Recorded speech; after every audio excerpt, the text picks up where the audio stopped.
No i dochodzimy do trzeciego z braci. Było już o Alioszy i o Iwanie.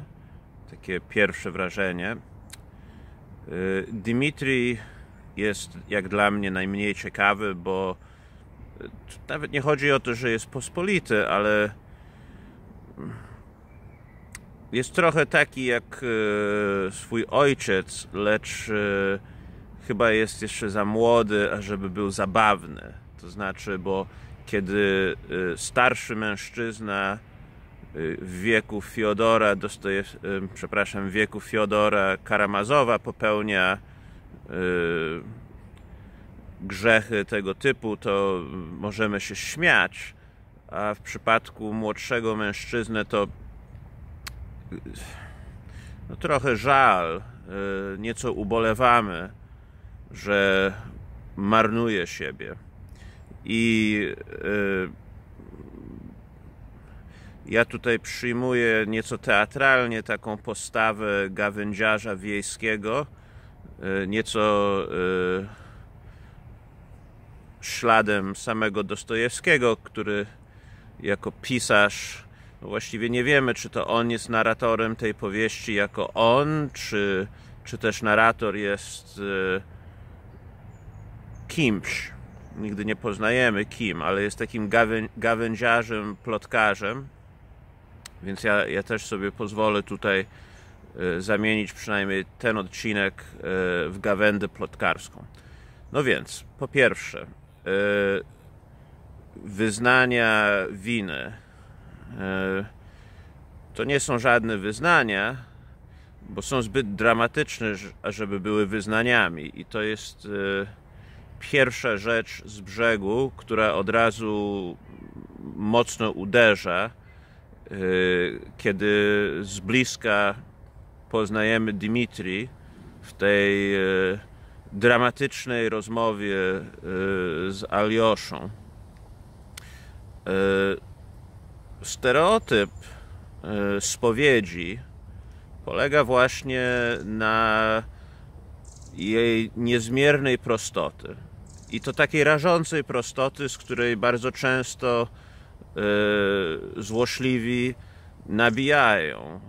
Przypomina mi się taka scena z filmu Opowieść z Bronx z Robertem De Niro, kiedy jego syn idzie i spowiada się i jest zdumiony, że to tak szybko ten grzech został wymazany i że to jest w ogóle fantastyczne, super, że możesz zrobić najgorszą rzecz na świecie, idziesz, spowiadasz się i po sprawie.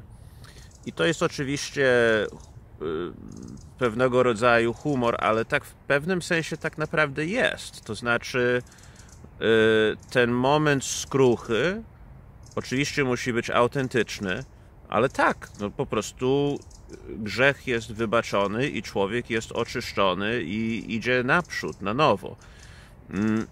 I skrucha zawsze jest prosta, dlatego że grzech jest prosty.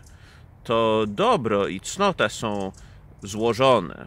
Nawet nie powiem, że skomplikowane, ale złożone. Tak jak każda piękna rzecz w naturze jest złożona.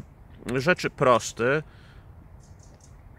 są jak bakterie. To znaczy, bakteria oczywiście jest jakimś zjawiskiem w biologii, ale jest bardzo prostym zjawiskiem i trudno wiele powiedzieć o jej pięknie. Natomiast Dmitrij, oczywiście, ja już nawet, bardzo łatwo się pogubić w tym, co on mówi i nieostrożni, wydaje mi się, że nieostrożny czytelnik da się łatwo zwieść. To znaczy, bo tutaj Dostojewski pisze tak, że łatwo czasami pomylić poważne dzieło literackie z romansidłem. I a propos romansu, a propos właśnie tego wątku romantycznego. Dmitrij to jest chyba najgłupszy z Karamazów, z braci, nawet chyba głupszy od ojca, tak mi się wydaje. Dlaczego? Dlatego, że jeżeli rzeczywiście, to znaczy on to tak przypuszcza i mówi pół żartem, i w ogóle tutaj się chwali i przechwala, może tak nie było, ale jeżeli rzeczywiście dziewczyna, którą w nocy pocałował, tak sobie, żeby ją pocałować, spodziewała się, że przyjdzie jej się oświadczyć następnego dnia, to szkoda, że tego nie zrobił, bo taka dziewczyna, która tak poważnie traktuje pocałunek, że jest gotowa przyjąć cię całe życie, wziąć ciebie za męża, to jest dziewczyna warta złota. A ten idiota w ogóle nie zwraca na nią uwagi, tylko plącze się w jakieś brazylijskie seriale, można by rzec. I stąd też to całe jego wyznanie jest takie kiepskie. To znaczy wieje patosem, melodramatem, ale na pewno niczym dobrym. I narrator chyba zdaje sobie z tego sprawę, dlatego nazywa je wyznania anegdotalne. 10 przykazań są bardzo wprost i bardzo proste, nie są anegdotalne. I tym samym spowiedź, wyznania, skruchy, skrucha też powinna być prosta. No i tyle, jeżeli chodzi o Dmitrij. I nic dziwnego, że właśnie z tego, a to takie ostatnie słowo gawędziarsko-plotkarskie o tym człowieku.